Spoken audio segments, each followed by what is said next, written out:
అహ్మదాబాద్ ఎయిర్పోర్ట్లో air India flight crash అయ్యి సుమారుగా 241 మందికి పైగా ప్రాణాలు కోల్పోవడం జరిగింది. ఓవరాల్గా ఈ ఘటన వెనక కారణాలేంటి, అసలు ఎగ్జాక్ట్గా ఏం జరిగింది అనే అంశం గురించి మనతో చర్చించడానికి సినీ మరియు రాజకీయ విశ్లేషకులు దాసి విజ్ఞాన్ గారు ఉన్నారు. ఆయన అడిగి తెలుసుకుందాం. అన్న నమస్తే. నమస్తే. అసలు ఎలా జరిగింది, అసలు ఎగ్జాక్ట్గా ఎంతమంది సడన్గా చనిపోవడం, దీని వెనక మీ యొక్క వర్షన్ ఏంటి? ఫస్ట్ ఆఫ్ ఆల్ 2 రోజుల నుంచి దీని గురించి చాలామంది మాట్లాడుతున్నారు కదా. Air India air India air India అని 1కి 10 సార్లు అనడం మానేయండి. ఎప్పుడైనా సరే ఏదన్నా విపత్తు జరిగినప్పుడు ఆ బ్రాండ్ వాల్యూని డ్యామేజ్ చేయడానికి చాలామంది చూస్తూ ఉంటారు. అట్లా ఉండకూడదు.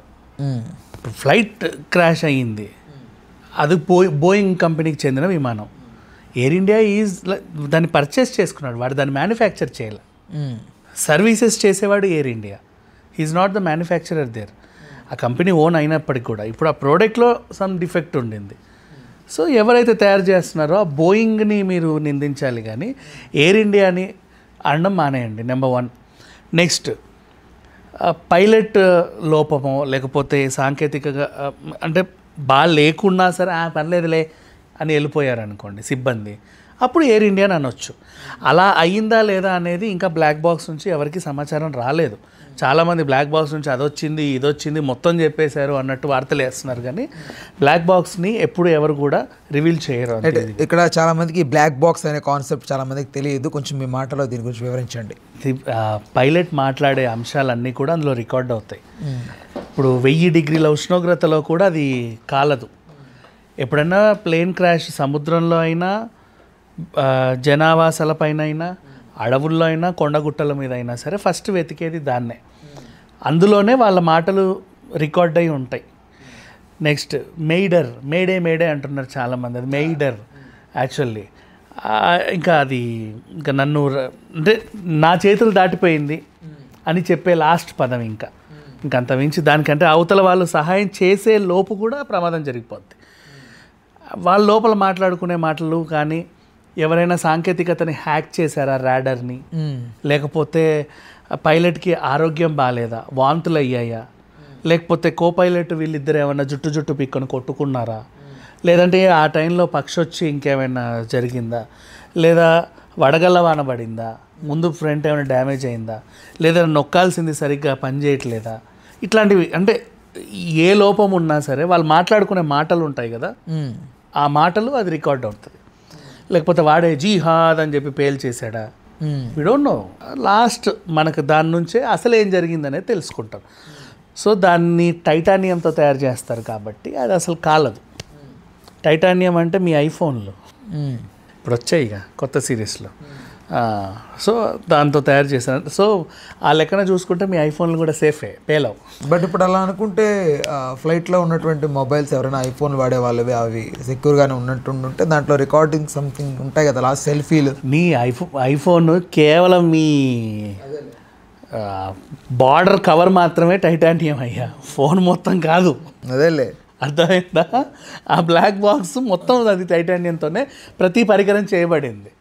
అంత మించి ఏం లేదు. మీరు జస్ట్ కవర్ పూత అంటే 1 గ్రామ్ గోల్డ్ అంటారు చూడండి, ఆ పూత అది, అంత మించి ఏం లేదు. అట్లయితే అలా ఇంకా చెప్పాలంటే నువ్వు అనేది మంచి క్వశ్చనే. కొంతమంది ఫోన్లలో దొరికాయి అండ్ వాళ్ళ లాస్ట్ తీసుకున్న వీడియోస్ కూడా బయటకు వచ్చాయి. అదే that's why I am asking. అదే అట్లా అని చెప్పేసి మరీ శ్రేయస్కరం అని నేను చెప్పాను. అంత మార్కులు ఇవ్వాల్సినంత అవసరం లేదు దానికి. సో కొంతమంది ఇప్పుడు పాపం ఆయన లాస్ట్ ఇలా తీసుకున్నాడు, ముందోళ్ళని చూపించాడు, వెనకోళ్ళని చూపించాడు, అది తెలిసిపోతుంది అదే టైంలో మంటలు వచ్చి ఏమైంది అనేది. సో అట్లాంటివి చూసాం, భయంకరమైన సిచ్యువేషన్స్. అండ్ ఇప్పుడు చూడు, ఫ్లైట్ క్రాష్ అయ్యింది సరే, అందులో ఉన్న వాళ్ళందరూ చనిపోతున్నారు, వాళ్ళకి తెలుసు కాలిపోతున్నారు. ఒక దగ్గర పడితే అక్కడ అనుకోకుండా ఇంకొంతమంది చనిపోవడం. ఇదేంటి, వీళ్ళు ఎందుకు వచ్చారు ఇక్కడికి?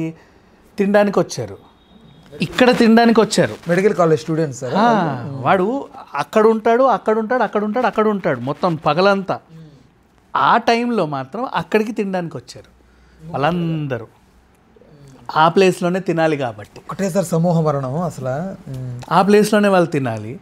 ఒక దఫా అయిపోయింది, ఇంకో దఫా వచ్చి కూర్చుంది. ఈ దఫాకి జరగాల్సింది జరిగిపోయింది. నెక్స్ట్ వీళ్ళు కిడ్స్ కోసం అని చెప్పేసి ఎయిర్ ఇండియా వాళ్ళు ఒక ప్రోగ్రామ్ చేపట్టారు, ఎడ్యుకేషనల్ ప్రోగ్రామ్, ఏరోనాటికల్కి సంబంధించి ఎడ్యుకేషనల్ ప్రోగ్రామ్.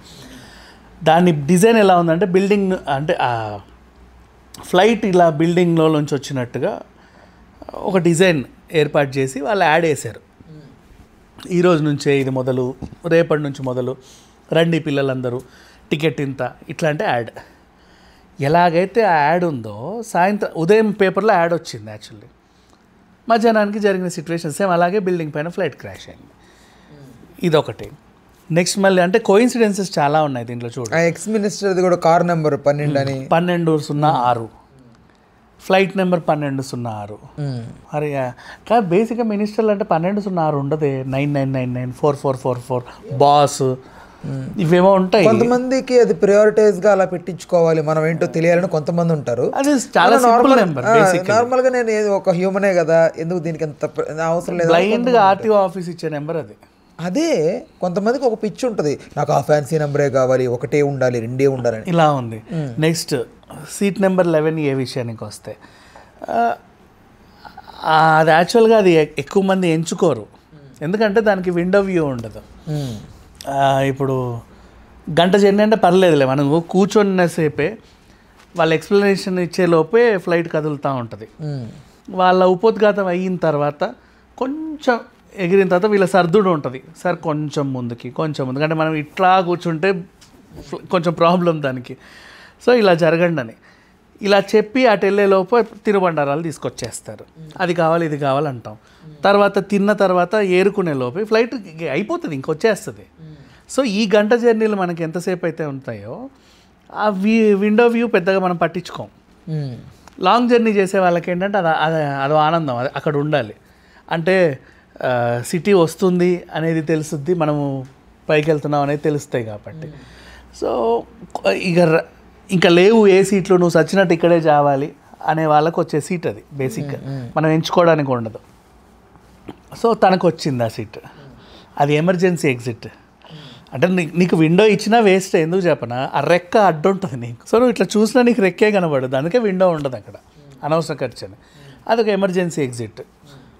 ఆ సీట్ ఆయనకు రావడం, మదేంటో అంత బాగా బతకడం, అంటే ఒకడు ఉన్నాడు కాబట్టి తెలిసింది కనీసం ఏమైందని. అందుకే ప్రధానమంత్రియే దిగొచ్చాడు ఒక మాట కనుక్కోవడానికి.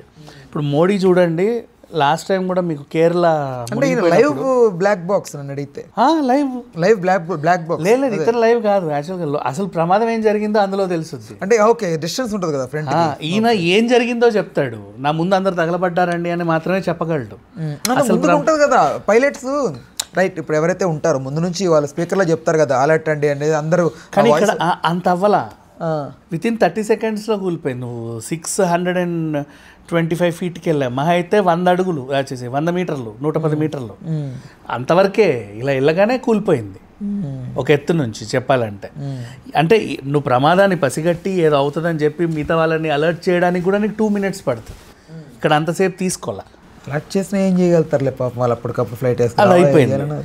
సో ఇతను కాక్పిట్లో ఏం జరిగింది అనేది మనకు ఆ డబ్బా ద్వారా తెలిసే అవకాశం అయితే ఉంది. ఇంకా కోఇన్సిడెన్స్ల గురించి మాట్లాడుకుంటే, ఒక అమ్మాయి అసలు వాళ్ళు కఠినంగా చేశారా ఏంటో తెలియదు. కొన్ని సందర్భాలు ఏంటంటే, మేము ఒక 15 నిమిషాలు లేట్ అయినా పైనుంచి దిగొస్తారు, డొమెస్టిక్ ఫ్లైట్లకే పైనుంచి దిగొచ్చి మీరేనా 3 టికెట్లు అంటే మేమేమే రండి అని చెప్పి అంతమంది ఉన్నా కూడా పక్క నుంచి గబగబా తీసుకెళ్ళిపోతారు. ఏది మన తిరుమల లైన్లో విఐపి వాళ్ళు గబగబా వెళ్ళిపోతూ ఉంటారు చూడు పక్క నుంచి, అలాంటి రూట్లో గబగబా తీసుకెళ్ళి ఎక్కిచ్చేస్తారు దగ్గరుండి, కొంచెం లేట్ అయినా సరే. ఇక్కడ 8 నిమిషాలు లేట్ అయింది అమ్మాయికి. అసలు చాలా కర్కశంగా చెప్పేసింది, no you are not allowed, gates were closed అని చెప్పింది. ఆ పిల్ల అరే నేను వెళ్ళలేకపోయానని ఒక ఫోన్ మాట్లాడి పెట్టేలోపే విధ్వంసం. అంటే అంతసేపే జరిగింది, పెద్ద గ్యాప్ కూడా అవ్వాల.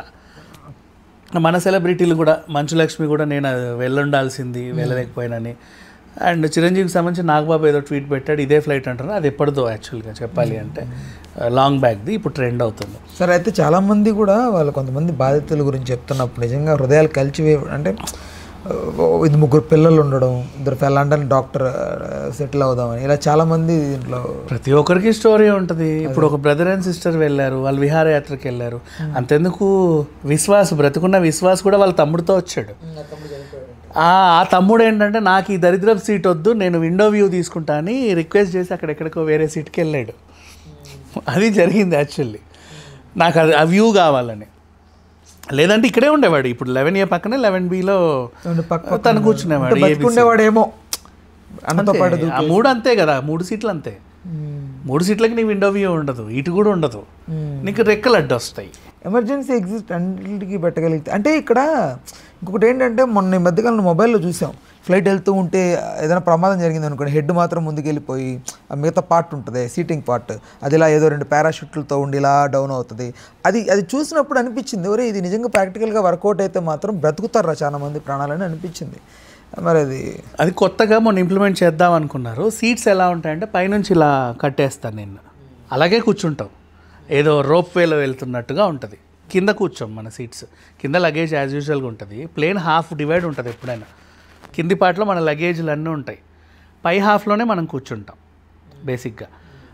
అట్లా ఉన్నప్పుడు పైనుంచి ఇట్లా కట్టేస్తారు. ఒకవేళ నిజం ప్రమాదం జరిగింది అనుకో, నువ్వు అన్నట్టు అవన్నీ ఓపెన్ అయిపోయి వాళ్ళు అలా సేఫ్ ల్యాండ్ అవుతారు.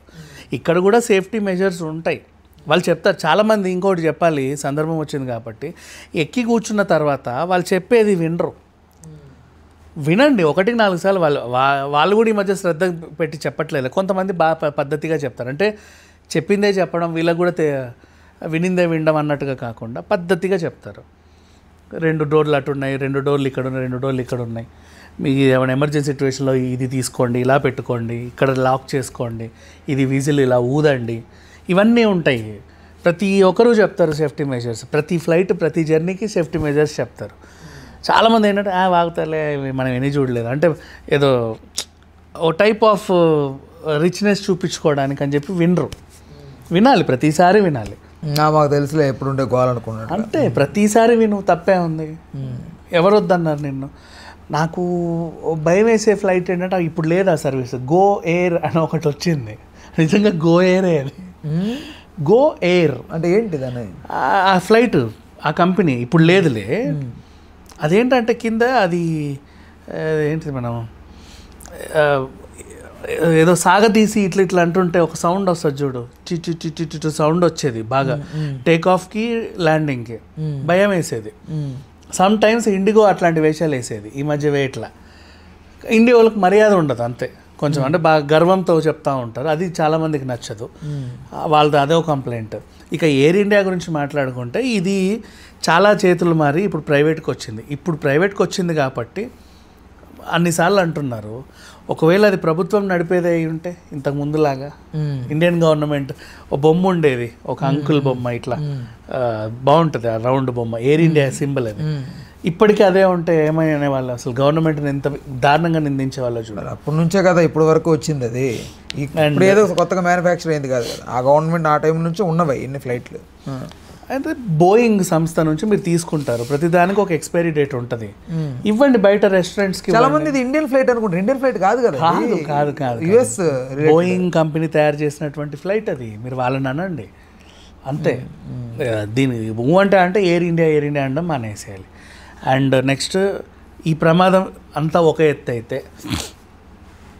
ఆస్ట్రో షర్మిస్టా అనే అమ్మాయి డిసెంబర్లో దీని గురించి చెప్పింది, త్వరలో ఫ్లైట్ యాక్సిడెంట్స్ జరగబోతాయండి. నీ క్యాలిక్యులేషన్ ఏంటి అంటే, యాక్చువల్గా మొన్న ఏమో షష్టగ్రహ కూటమి వల్ల అక్కడ తుఫాను, ఎర్త్క్వేక్ వచ్చింది అన్నాం కదా. ఇప్పుడు అమావాస్యకి పౌర్ణమికి సముద్రంలో అలలు ఆటుపోట్లు ఉంటాయి అనే విషయం తెలుసు కదా. పైన ఏంటంటే కూడా ఈ సోలార్ సిస్టంలో ఒక ప్లానెట్ దగ్గరకు వచ్చే టైంలో కూడా కొన్ని వేవ్స్, రేడియేషన్స్ ఉంటాయి. కొన్ని ఆస్ట్రాయిడ్స్ పాస్ అయ్యేటప్పుడైనా, కొన్ని సందర్భాలు అయితే ఈ ఆస్ట్రాలజర్స్కి ఎలా తెలుస్తుంది అంటే, ఆ గ్రహాలు ఎప్పుడు దగ్గరకు వస్తాయో చూస్తూ ఉంటారు. ఆ టైంలో ఏమైనా విపత్తులు సంభవించవచ్చు, జాగ్రత్త అని చెప్తారు. ఇన్ కేస్ అంటే అయ్యే ఛాన్స్ ఉంటుంది, సైంటిఫికల్లీ ప్రూవెన్. నెక్స్ట్ గాల్లో కూడా ఇప్పుడు ఆ టైంలో, ఇప్పుడు సముద్రం అలల పోటుతో ఉంది, మత్స్యకారులు వేటకెళ్ళకండి అని చెప్తారు హ్యాపీగా. ఎయిర్లైన్స్ కూడా ఈ ఫ్లైట్లని పంపకండి అని ఎవరు చెప్పరు. దే విల్ గో హ్యాపీగా. ఆ టైంలో వెళ్ళినప్పుడు ఏమైనా చిన్న వేవ్స్కి సంబంధం లేకుండా ప్రమాదాలు జరిగే అవకాశం ఉందని వాళ్ళు చెబుతారు. బట్ ఇప్పుడు దీనికి దానికి సంబంధం లేదు, ఎందుకంటే ఇది నువ్వు అనుకున్నంత ఎత్తుకి వెళ్ళాల. ఇంకా సముద్ర మట్టం నుంచి 35,000 అడుగుల్లోనో 40,000 అడుగుల్లోనో నువ్వు లేవు బేసిక్గా. ఎక్కడికో ఇక్కడే జస్ట్ అలా ఎగిరి పడింది. అదే. సో దానికి ఈ ఆస్ట్రాలజీ పనికి రాదు బేసికల్లీ. అంటే మేబీ వీళ్ళు చెప్పినట్టు ఆ కూటంలో ఇంకేమైనా జరిగే అవకాశం ఉందో వీ డోంట్ నో. అంటే సైంటిఫికల్లీ ఈ సంఘటనని చాలా మంది తమ ఖాతాలో వేసుకునే ప్రయత్నం.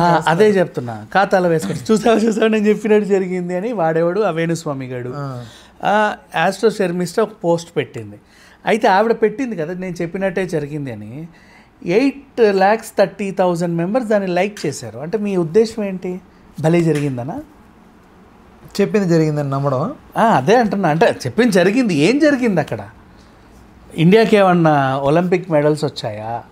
మిస్ వరల్డ్ ఇండియా గెలిచిందా? మిస్ యూనివర్స్ ఇండియా గెలిచిందా? లేకపోతే ఇంకేమైనా సాధించామా? మన జీడిపి ఏమైనా పెరిగిందా? నథింగ్. ఓ ప్రమాదం జరిగింది, 300 మంది అటు ఇటుగా చనిపోయారు. ఇవాళకి 274. అంటే అక్కడ తింటున్న వాళ్ళు ఒక 50 మంది అంతమంది చనిపోయినప్పుడు చెప్పలేదు నేను ఆ రోజు చెప్పాను చూడు అలాగే జరిగింది అని వీడు చెప్పడం, అరే భలే చెప్పావే అని లైక్ చేయడం. అంటే మీరు ఏ ఆనందంలో ఉన్నారు? కాదు, ఒక ఫ్లైట్ యాక్సిడెంట్ అవుద్ది అన్నంత వరకు వచ్చిన వాళ్ళు ఏ ఫ్లైట్ దగ్గర వెళ్ళారా అంటే కదా నా డౌట్. సరే నువ్వు మరి అంత తెలివి ఉన్నాడువి ముందే పలానా ఎయిర్ ఇండియా విమానాన్ని టేక్ ఆఫ్ అవ్వద్దని చెప్పండి, అది ప్రమాదానికి గురయ్యే అవకాశం ఉంది, ఇదిగో కూటమి చెబుతుంది షష్టగ్రహ కూటమి అని ఏదో చెప్పొచ్చు కదా. రాధేశ్యామ్లో ప్రభాస్ లాగా యూ హ్యావ్ టు టెల్ కదా. అయిన తర్వాత ఎందుకు నీ ఖాతాలో వేసుకుంటావు? ఇది ఎక్కడ ఏమైందంటే వీడిది ఇంటర్వ్యూలు ఇయర్ స్టార్టింగ్లో ఏం చెప్పాడు అంటే అన్ని సంవత్సరాలాగే ఈ సంవత్సరాలు కూడా అగ్ని ప్రమాదాలు జరగచ్చు, విమాన ప్రమాదాలు జరగచ్చు, రైలు ప్రమాదాలు జరగచ్చు, రోడ్డు ప్రమాదాలు జరగచ్చు, అగ్ని ప్రమాదాలు జరగచ్చు అని చెప్పాడు. నువ్వు ఎక్కడ అగ్ని ప్రమాదం జరిగి నేను చెప్పలా అనేది వేసుకుంటున్నాడు. ఎక్కడ రోడ్డు ప్రమాదం నేను చెప్పలా, పొరపాటున రైలు పట్టాలు తప్పినా నేను చెప్పలా, ఆ ఖాతాలో వేయడం. ఇప్పుడు ఒక విమానం సంబంధించి నేను చెప్పలా, అది ఎక్కడ కూలినా ప్రతి ఇయర్ ఏదో చిన్న చిన్న అవుతూ ఉంటాయి సాంకేతిక లోపం. శ్రీనగర్ దగ్గరికి కూడా ఏదో సంథింగ్ ఫ్లైట్ వెళ్ళి మరి అంత ఇది ఉన్నప్పుడు పహల్గాం ఉగ్రదాడి జరుగుతుందని ఎందుకు చెప్పలేదు మీరు? చెప్పుంటే అక్కడికి వెళ్ళే వాళ్ళు కాదుగా టూరిస్టులు అందరూ. అక్కడ ఉగ్రదాడి జరుగుద్ది అంటే ముందెందుకు అలర్ట్ చేయట్లేదు? అయిన తర్వాత ఎందుకు మన ఖాతాలో వేసుకుంటున్నారు? అదేం ఆనందం, రాక్షస ఆనందం. కూర్చొని మర్చిపోయి నెక్స్ట్ మళ్ళీ ఆ బతుకున్నోడు కూడా ఎందుకు బతుకున్నాడు? వాడి ఆశ్రమ స్థానం బాగుందంట, అక్కడ దాకా వెళ్ళి రిటర్న్ వాళ్ళ ఆశ్రమ స్థానం బలంగా ఉందంట. ఇప్పుడు జాతకాన్ని నమ్మడం కానీ అది ఓకే, ఎవరి అభిప్రాయం వాళ్ళది. కానీ శవం మీద పెళ్ళాలు ఎడుకునేలాగా ఇలా చేయడం మాత్రం తప్పది. యాక్చువల్గా నిన్న నా పర్సనల్ ఎక్స్పీరియన్స్ చెప్తున్నా. నాకు 6 months బ్యాకే ఒక ఆస్ట్రాలజర్ చెప్పాడు ఒక ఛానల్లో, నీకు అంటే నా రాశి అడిగితే మిథున రాశిలో ఏదో కుజుడో బుధుడో ఎవరో సంచారం చేస్తారు ఆ టైంలో అన్నాడు. ఆ టైంకి ఆయన ఎందుకు వస్తాడు అంటే వాళ్ళు రావాలి కాబట్టి వస్తాడు. ఆ టైంలో ఏం జరుగుతుందంటే నీకు కొంచెం ఇలా ఉంది చూసుకో అన్నాడు, ప్రమాదాలు ఎక్కువ ఉంటాయి అంటే నువ్వేమైనా చేస్తావు? నేను రెగ్యులర్గా గోవా వెళ్తానండి ఎవ్రీ మంత్ అని చెప్పా. ఫ్లైట్ ప్రమాదాల్లో జరిగే అవకాశం ఉంటుంది, పోక్ అన్నాడు నన్ను. జూన్ నా బర్త్డేకి వెళ్తా ఖచ్చితంగా అన్న. ఎప్పుడు పోకుండా నా బర్త్డేకి వెళ్ళిన జూన్లోనే. కొంపదీసి నువ్వు నేను చెప్తున్నా విను, నా పుట్టినరోజుకి వెళ్తానని అన్నా. వద్దు జూన్లో నీకు అసలు బాగాలేదు. మిథున రాశిలోనే, మిథున రాశి నాది యాక్చువల్లీ. మిథున రాశి వాళ్ళే ఎవరో 2 గెస్టులు వస్తారు వేరే రాశికి సంబంధించిన వాళ్ళు పెట్టే ఇబ్బందులు ఇంత ఉండవు అని చెప్పాడు. I don't know what happened. నేను నిన్న తనకి మళ్ళీ కాల్ చేసి పిలిచి ఇంటర్వ్యూ తీసుకున్నా. మరి అలా చెప్పాడు. మరి ఇప్పుడు అదే టైంలో ఏదో జరిగింది కదా. నేను అడిగింది ఏంటంటే సైంటిఫికల్గా అడిగా, ఎందుకు ఎలా చెప్పారంటే ఈ టైంలో గ్రహాలు కలిసి ఉంటాయి, అవి రేర్గా సంచరించే గ్రహాలు అనమాట. అవి దగ్గరకు వచ్చినప్పుడు వాయువు గాల్లో కొన్ని ప్రమాదాలు జరిగే అవకాశం ఉంటుంది, ఆ ఉద్దేశంతో చెప్పాము తప్ప ఇంకేం లేదు అన్నాడు. ఓకే వాట్ ఎవర్, బాగానే చెప్పావు. అండ్ నెక్స్ట్ దాంతో పాటుగా నాకు ఇంకోటి కూడా చెప్పాడు. ఆ రోజు నేను ఆ ఛానల్లో ఉన్నప్పుడు సింగర్ మంగ్లీ జాతకం అడిగింది ఆవిడ, ఈ ఇయర్ ఎలా ఉంటుంది చెప్పండి అని. హాఫ్ ఇయర్ అయిన తర్వాత ఆవిడ చాలా చిక్కుల్లో పడుద్ది, ఒక ప్రమాదం పొంచి ఉందని చెప్పాడు. ఏమవుతుందని చెప్పలేదులే. కరెక్ట్ 6th monthకి ఆ బర్త్డే పార్టీ అవ్వడం, అదేదో దొరకడం, ఏదొక వింత నాకు. నన్ను అడిగితే ఇది పెద్దది కాదేమో అనిపిస్తుంది నాకు. ఏమో నాకు అలా అనిపించింది. ఇన్సిడెంట్ పెద్దది కాదు, ఇది న్యూస్ వైరల్ అయింది, బట్ ఆ ఇన్సిడెంట్ చిన్నది. ఇప్పుడు ఏరోప్లేన్ జరిగింది, ఇది బిగ్గెస్ట్ ఇన్సిడెంట్. అవునవునవును. బట్ మంగ్లీ దాన్ని అడిగితే అదొక న్యూస్ పెద్దది చేశారు సెలబ్రిటీ వల్ల, బట్ ఆ ఇన్సిడెంట్ చిన్నదే. బట్ ఇతను ఎలా చెప్పగలిగాడు? సంథింగ్ వాస్ హ్యాపెనింగ్, బట్ ఇదే జరుగుద్ది, this was happened, please take care అనేది మీకు కావాలంటే మీకు కూడా ఇస్తా ఫుటేజ్, నిన్న నేను చేసా, అది ఇవ్వండి కొంచెం. సో వాట్ ఎవర్, ఇక ఈ క్రాష్ గురించి మాట్లాడుకుంటే చాలామంది వార్తలు వైరల్ చేయడం, భగవద్గీత దొరికింది దాంట్లో, దీన్ని ఇప్పుడు ఆధ్యాత్మికంగా టర్న్ తీసుకున్నారు. 1000 degrees ఉష్ణోగ్రతలో కూడా ఒక పుస్తకం కాలిపోకుండా బయటపడింది. అంటే నేను హిందుత్వానికి వ్యతిరేకం కాదు, కానీ ఒక మాట చెప్పాలనిపిస్తుంది. Muslims, Hindus, Christians, other language వాళ్ళందరూ ఉన్నారు కదా, అంటే భగవద్గీత ఉండగా కూడా భగవద్గీత సాక్షిగా ఇన్ని మరణాలు దేవుడు ఎలా చూస్తున్నాడు అనేది నా క్వశ్చన్. సరే వాట్ ఎవర్, భగవద్గీత బతికింది, సంతోషమే, మంచి విషయమే. కానీ ఆ భగవద్గీత అక్కడ ఉండగానే అంతమంది పోయారు కదా. నేను అదే అంటున్నా, నాకు ఇప్పటికీ అర్థం కాదు. అది చాలా మంది భగవద్గీత ఆ కోణంలో ఎందుకు అసలు దాన్ని ఎందుకు వైరల్ చేస్తున్నారు, అంత అవసరమే ఉంది. సరే పోనీలే, అంటే ప్రతిదాన్ని అన్ని రకాలుగా వాడుకుంటున్నారు. చూసావా, సునీత విలియమ్స్ వినాయకుడిది సంథింగ్ ఏదో తీసుకెళ్ళింది అనుకుంటా ఆవిడ, దాన్ని ఓకే, అది ఓకే, బట్ అది సరే ఓకే, దాన్ని మనం ఇంకా జనాల్ని ఏమనలేము. అది వద్దులే, అవుట్ ఆఫ్ సిలబస్. దాంట్లో ఏది వాగినా ప్రాబ్లం. అదే ఎందుకంటే ఫస్ట్ ఎప్పుడెప్పుడు మా మనోభావాలు దెబ్బతింటాయని ఎదురు చూసేవాళ్ళు. Fact what ever. సో ఇది సంగతి ఓవరాల్గా జరిగింది. దీని గురించి మీమ్స్ కానీ కామెడీలు కానీ చేయడం మానేయండి. వాడెవడో చెప్పాడు కాబట్టి ఇలా జరిగింది, వీడెవడో చెప్పాడు కాబట్టి అలా జరిగింది, ఇవన్నీ మీకు అనవసరం. మీకు తెలుసా, 2 రోజుల్లో ఫస్ట్ మరణాలు 264, నిన్నటికి 274 అయింది. అంటే కొంతమంది హాస్పిటల్ చికిత్స పొందుతా చనిపోయారు. చివరాఖరికి బతికిన విశ్వాస్ కూడా మెంటలీ హీఈస్ డెడ్ యాక్చువల్గా చెప్పాలంటే, అంటే బ్రెయిన్ డెడ్ కాదు, మాట్లాడలేని పొజిషన్. అంతమంది చనిపోయారు, ఏదో అయ్యింది సంథింగ్. అండ్ ప్రపంచం అంతా నా దగ్గర రోజుకు కూడా వస్తున్నారు. ప్రైమ్ మినిస్టర్ అంటారు, ప్రెసిడెంట్ అంటారు, వాళ్ళంటారు, వీళ్ళంటారు, అందరూ వస్తున్నారు. ఏం జరిగిందో చెప్పు అంటున్నారు. నాకు అసలు బతకలేక కక్కలేక మింగలేక, నా కళ్ళ ముందు నా తమ్ముడు చనిపోతే ఏం చేయాలో అర్థం కాక, అసలు నేను ఎలా బతికానో నాకు తెలియదు. ఇక్కడ టాటా గ్రూప్ గురించి మాట్లాడుకోవాలి. టాటా వాళ్ళు ప్రతి ఒక్క ఫ్యామిలీకి వాళ్ళ ₹1 కోటి వరకు ఏదో ఇవ్వడం, వాళ్ళ మెడికల్ ఎక్స్పెన్సెస్ గురించి. ఇందులో వాస్తవాలు ఏంటనే తెలియకపోయినప్పటికీ మోస్ట్ ఆఫ్ ది వాస్తవం అని తెలుస్తుంది. ఒకసారి అందుకన్నాను నేను ఎయిర్ ఇండియాని నిందించడం మానేయండి అని. ఎందుకన్నాను అంటే, టాటా యాక్చువల్గా చెప్పాలి అంటే రతన్ టాటా వరల్డ్స్లో అందరు రిచెస్ట్ పీపుల్లో ఎప్పుడూ 1-2 స్థానాల్లోనే ఉంటాడు. ఎందుకైనా స్థానం 6, 7, 8, 10లో ఉంటుంది అంటే తన సంపాదనలో 60% చారిటీకి వెళ్ళొద్ది. అందుకని చెప్పేసి 60% చారిటీ. అండ్ నౌ ఈ ఫ్లైట్ ప్రమాదం టాటా గ్రూప్ వాళ్ళు కొన్నారు కాబట్టి జరిగింది కాబట్టి వీళ్ళు ఇచ్చారని మాట్లాడుకునే మూర్ఖులు కూడా ఉంటారు. కానీ నిజంగా అసలు టాటాకు సంబంధం లేని ప్రమాదం జరిగినా సరే వీళ్ళు ముందుంటారు విరాళాలు ఇవ్వడానికి. అదొకటి గుర్తుపెట్టుకోవాలి. అండ్ ఇన్సూరెన్స్ కంపెనీల గురించి మాట్లాడుకుంటే చరిత్రలో ఇప్పటివరకు కని విని ఎరుగని బిగ్గెస్ట్ ఇన్సూరెన్స్ 1200 కోట్ల ఇంకా ఎక్కువే. దాన్ని ఎలా అంచనా వేస్తున్నారో చెప్పట్లేదు, ఇప్పుడు రాలా. అదొక రికార్డ్ ఇన్సూరెన్స్ గురించి మాట్లాడుకుంటే. సో అన్నీ ఉన్నాయి. ఇప్పుడు జరిగిన ఇన్సిడెంట్ ఏంటంటే ప్రతి విషయంలోనూ కొత్తదనాలే.